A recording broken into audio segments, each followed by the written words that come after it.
Samantala, iniulat naman ng Octa Research ang pagtaas ng bilang ng mga Pilipinong nagtitiwala kay Pangulong Ferdinand R. Marcos Jr., pati na rin ng mga kababayan nating kontento sa kanyang pamumuno. Ang detalye sa ulat ni Divina de la Torre.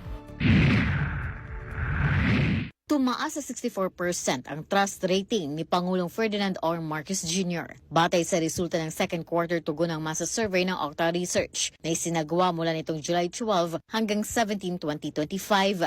Mula sa 59% noong unang quarter ng taon, malinaw ang pag-angat ng kumpiyansa ng taong bayan sa liderato ng Pangulo.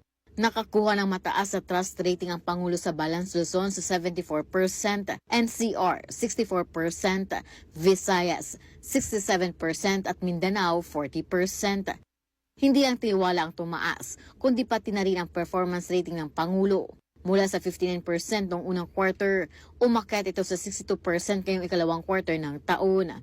Sa Balance Luzon pa rin nakakuha ng mataas na performance rating ang Pangulo sa 70%.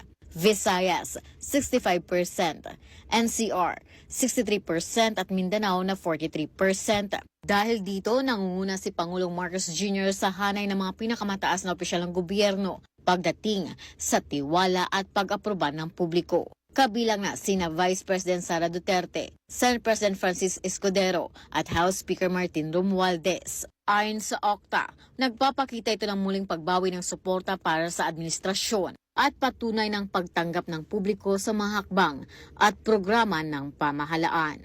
Divina de la Torre, IBC News.